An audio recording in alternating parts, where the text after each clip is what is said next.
That is why Putin's Russia has adopted the concept of producing tomorrow's recruits on industrial scale, namely from the school desk. At the moment, the new generation is raised in the Russian Federation.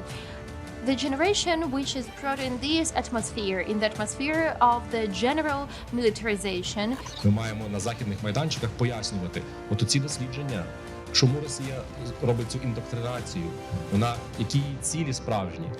Hello and welcome to Ukraine in Flames, a special project by Ukraine Media Center, an NGO Euro-Atlantic course, and I'm your host, Myroslava Yaremkiv.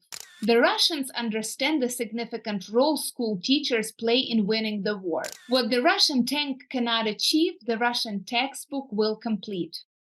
There has been much discussion about how Russians conduct themselves in schools within the occupied Ukrainian territories. But similar processes are occurring within Russia itself.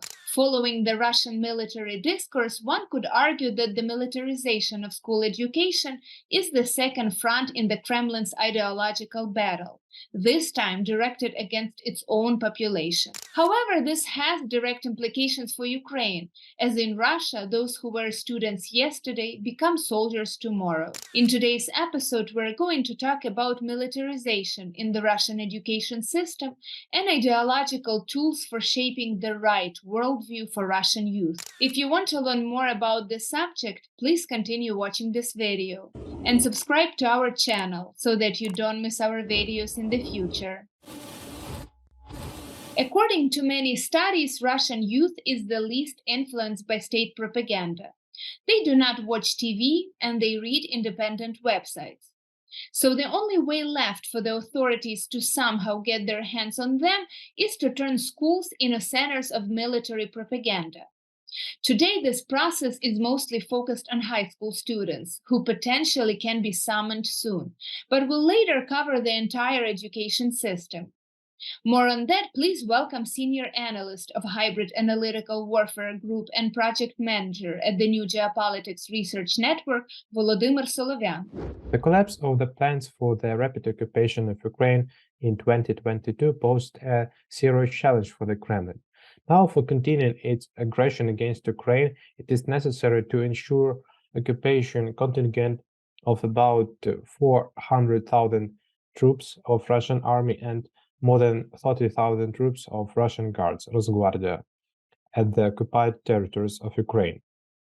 At the same time, the Kremlin doesn't want to announce a new large-scale wave of mobilization, since the Russian army does not have sufficient technical and material resources to provide a large number of recruits. Replenishment of Russian troops take place at expense of volunteers and yesterday's conscript soldiers. There is a lot of evidence about systematic coercion of young 80-year-old soldiers to sign a contract, after which they can enter territory of Ukraine as part of the combat units. This is an ideal scenario for the Kremlin, since in this case there is no need to forcefully extract several 100,000 newly mobilized men from economic life of the country. Today, about 400,000 boys leave Russian schools every year. That is why Putin's Russia has adopted the concept of producing tomorrow's recruits on industrial scale, namely from the school desk. Institutional support of this process is carried out by all Russian organizations, such as UnArmia and Movement of First, which already cover more than 3 million students. At the level of school curriculum, a number of new subjects have been introduced. All of them are aimed at strengthening ideological control over the students by authorities and their military patriotic education. For example, Russia has returned initial military training to the school program. Also, there are many initiatives according to which pupils may join producing military drones.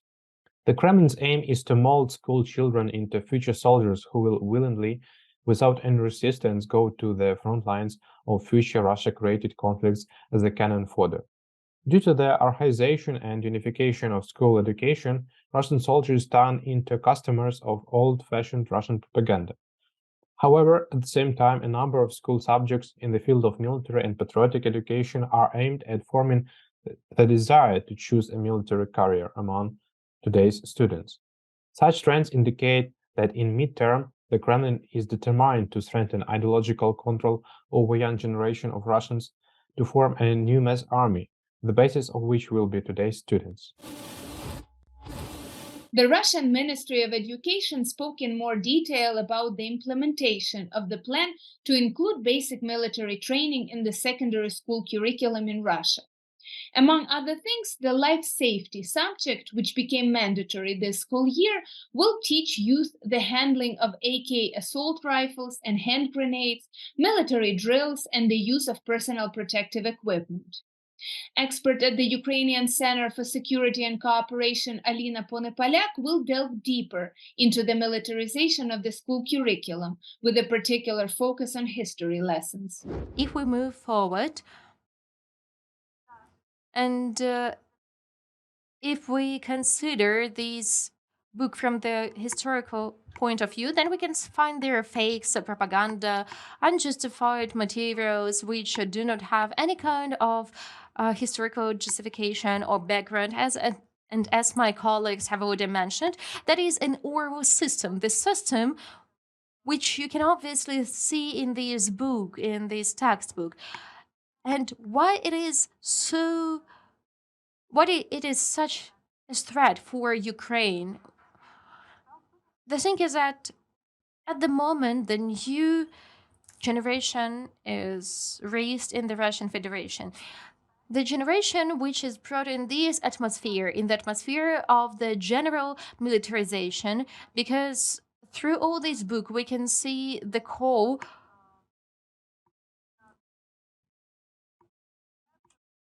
We can see that the Russians were always fighting for their territories. They were always fighting for their territories, and their territories are the Baltic countries, that are the countries which, the Middle East countries, so the former Soviet Union countries, and they are trying to represent them as the original Russian lands. And that is the chauvinism of the Russian Federation. That is their chauvinist system and universe. And therefore, we can see how clearly they show they do not divide the history of the Russian Federation, which, by the way, they were dividing from the general European context before. But nowadays, if we take the Russian Federation now and replace it with the Soviet Union, you won't notice a difference, because in this textbook they are showing that the Russian Federation, the modern Russian Federation, has inherited the Soviet Union rights. But the most important thing is that this textbook is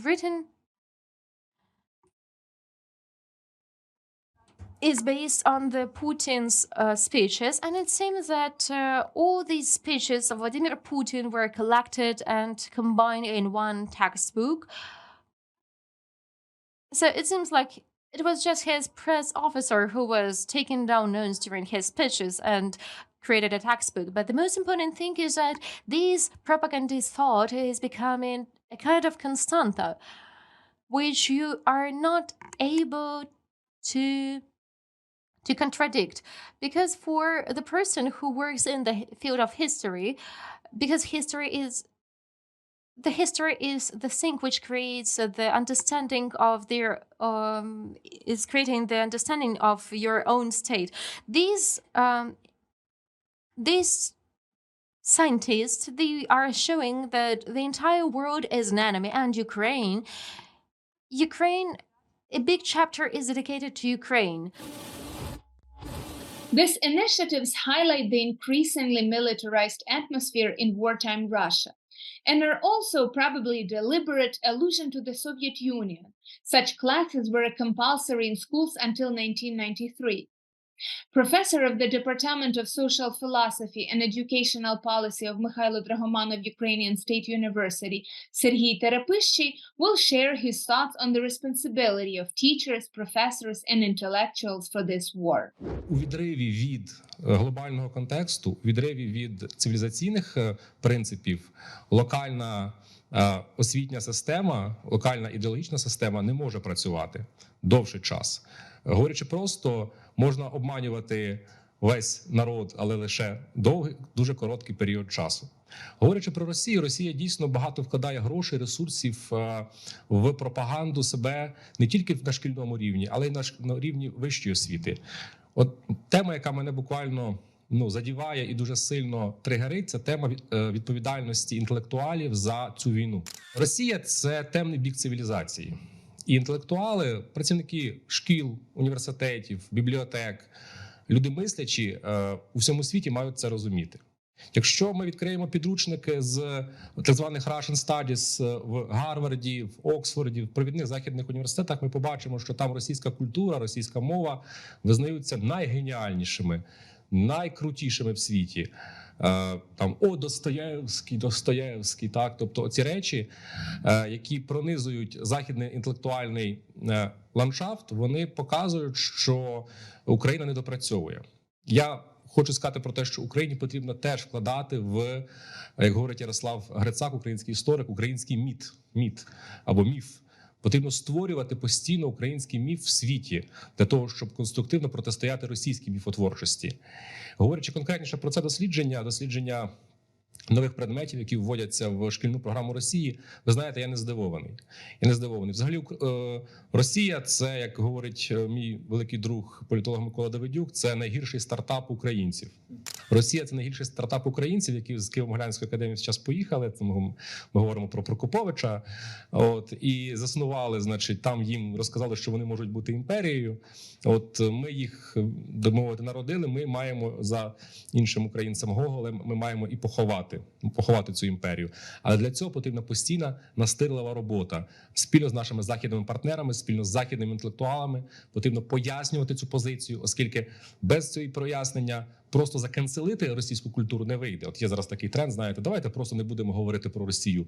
Не будемо брати участь, наприклад, в публічних заходах спільно з росіянами. Є такий тренд. Да? От ми просто відмовляємося брати участь з росіянами в одних публічних заходах. Це багато інтелектуалів, не тільки, до речі, і спортсменів. Ні, друзі, так не можна. Теж мій друг, відомий письменник Курков, говорить, що так не вийде. Так не вийде. Не можна кенселити російську культуру на західних майданчиках. Тим самим ми, не вступаючи в двобій, ми відразу програємо. Ми маємо на західних майданчиках пояснювати оці дослідження, чому Росія робить цю індоктринацію, які її цілі справжні. Я згадую, якраз ви згадали Суркова, згадую якраз книгу Пітера Померанцева, ви знаєте такого дослідника, Пітер Померанцев, який написав теж книгу про свій досвід, як він працював довший час в Росії, і нічого неможливого немає для Росії. Тобто це абсолютно імперія ілюзії. І треба цю ілюзію розвіювати раціональними способами, такими дослідженнями і постійною інвестицією в інформаційний продукт. You've been watching the special project of Ukraine Media Center and Euro-Atlantic course dedicated to the Russian-Ukrainian war, Ukraine in Flames.